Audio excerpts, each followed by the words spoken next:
Alors, bonjour à tous, j'espère que vous allez bien. Moi, je vais bien par la grâce de Dieu. Aujourd'hui, je vais essayer de vous présenter dans cette vidéo les informations par rapport à notre fichier de devis quantitatif, c'est-à-dire notre fichier et qui vous permet de calculer qui vous permet de faire les devis quantitatifs automatiquement dans Excel.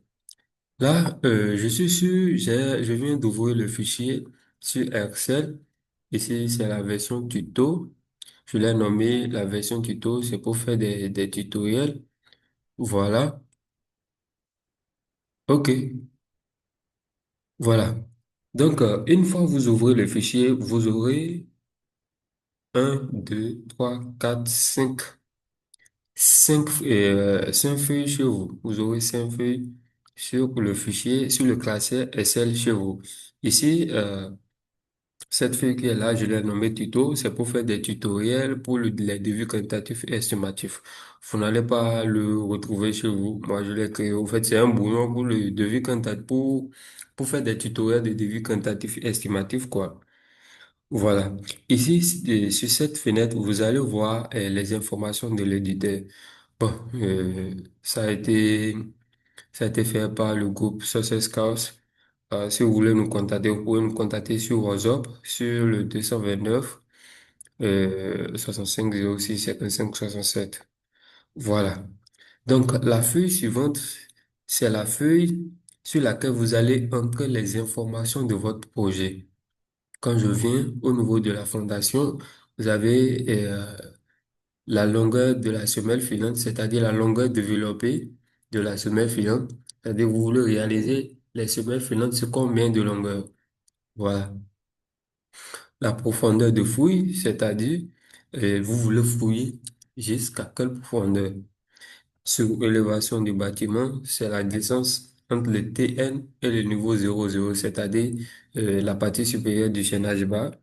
Et ici, la hauteur totale de fondation se calcule automatiquement. C'est surélévation du bâtiment plus profondeur de fouille. Par exemple, je mets profondeur de fouille à 1,40 m et surélévation à 0,6. Vous allez voir directement, je suis à 2 mètres. Voilà. Ici, au niveau de la longueur de semelle finale, par exemple, je mets 20. La forme d'allage, c'est la surface sur laquelle vous allez réaliser la forme d'allage. Mettons 12, par exemple. Et ici, espacement cadre poteau, c'est d'aller les amatis transversales des poteaux et combien d'espacement vous laissez entre les amatis transversaux des poteaux. En souvent, moi, je prends 0,15 et la largeur de la semelle filante, disons 0,40 et espacement étrié des semelles filantes, c'est les étriers de la semelle filante, combien genre vous les distanciez de combien de centimètres? Bon, moi, je les mets souvent à 0,20. L'enrobage, voilà, l'enrobage. L'enrobage dans la fondation, normalement, c'est 5 centimètres. Voilà. Et directement, vous voyez toutes ces parties qui sont en vert là, vous ne touchez pas. Vous ne modifiez que les parties en bleu ciel qui sont là. Tous les autres parties, un jaune, un blanc et autres, là, vous ne touchez pas. Vous ne modifiez que les parties en bleu ciel. Les parties en vert et autres contiennent des formules. Donc, c'est quand vous entrez les informations, ça se calcule automatiquement. Par exemple, vous voyez, longueur étrier, semelle filante. Directement, ça s'est calculé une fois j'ai entré la largeur de la semelle filante. Ici, surface de fouille semelle isolée. Vous ne touchez pas à ça. Vous allez voir, quand je vais remplir cette partie, disons que j'ai 10 semelles S1 de longueur 1 mètre, longueur 1,60 m fois 1,60 fois 0,35 de hauteur. Vous allez voir directement la surface de fouille pour les semelles isolées se met directement là. Et maintenant, la surface de fouille, semelle filante, directement, ça se calcule aussi automatiquement. Voilà, la profondeur de fouille pour les semelles isolées, ça s'actualise automatiquement. Et vous allez voir, souvent, il y a des gens qui décalent la profondeur de fouille des semelles isolées et des semelles filantes. Donc, je peux mettre la profondeur de fouille des semelles filantes à 1 mètre ou soit mettre au même niveau que les semelles isolées. Et l'épaisseur de la forme d'allage, moi, je le mets souvent 10 centimètres. Ici, disons, au fait, coefficient de perte, c'est-à-dire quand vous voulez calculer vos débouchés secs matériaux, vous voulez prendre combien de marge? Moi, je prends souvent 25%, ce qui donne coefficient de perte 1,25.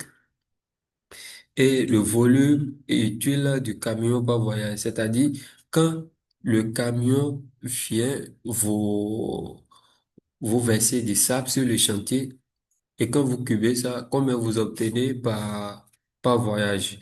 Donc moi, souvent chez nous ici, c'est 14 mètres cubes. Oui, bonjour. Pour les gravés aussi, 14 mètres cubes. Et longueur de barre, dans la barre de 6 8 10 12 c'est souvent 12 mètres, mais pour 11 mètres 50 pour éviter les surprises. Pour la barre de 14 et de 16 c'est 6 mètres.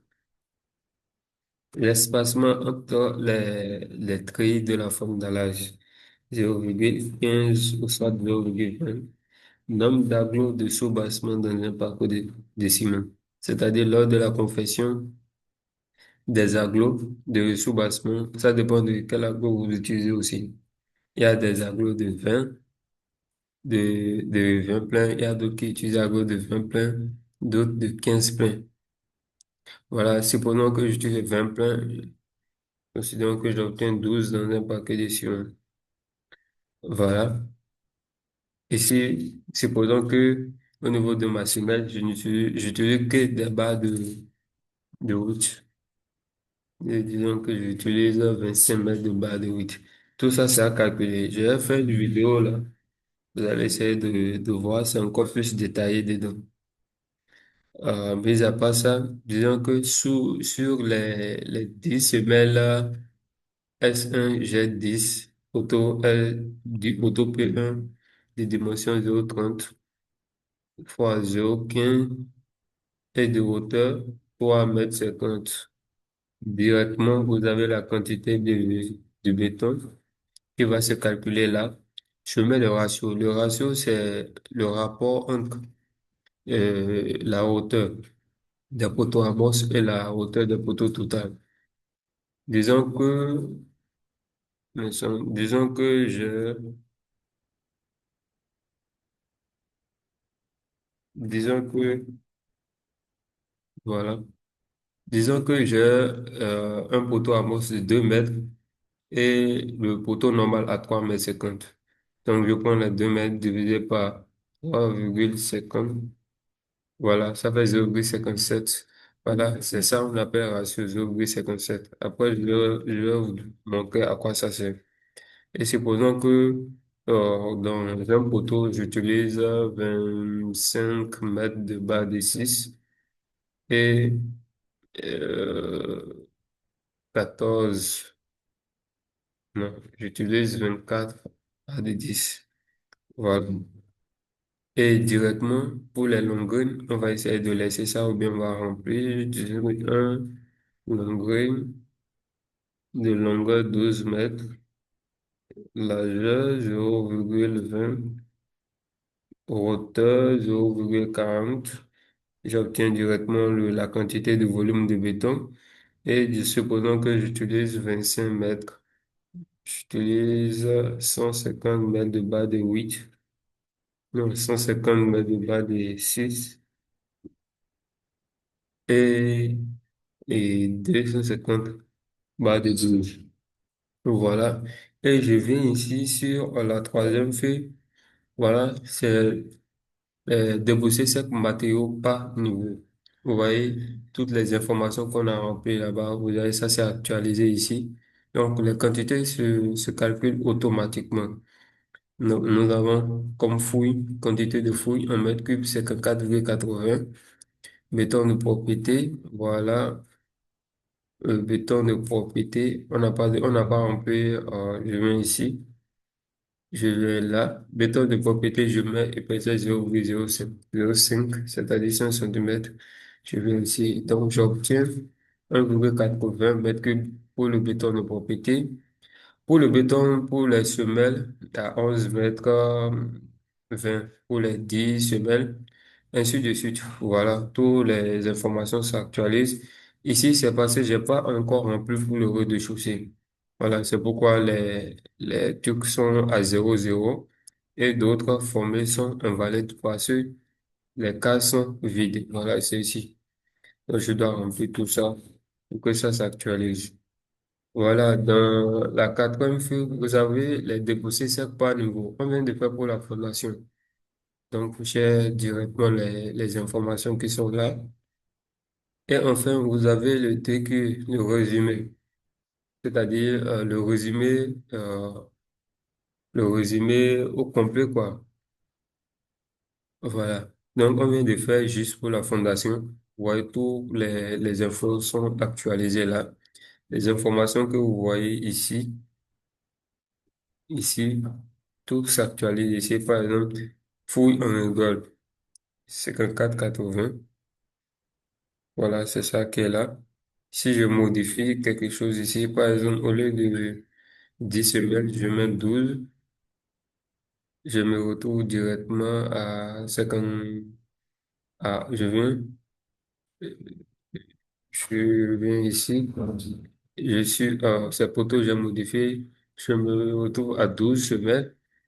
Donc, je viens sur décrire matériaux. Ouais, ça a changé. Je me retrouve directement à 63, 76 mètres cubes de, de fouilles. On rigole. Je viens sur décrire résumé. Ainsi, tout s'actualise, ainsi de suite. Donc, tout a été paramétré. Et c'est prêt à utiliser pour vos débuts tentatifs. Voilà. Et j'ai fait une autre vidéo plus complète que ça. Je vais essayer de mettre le lien dans la description. Vous allez essayer de voir. On se dit à la prochaine.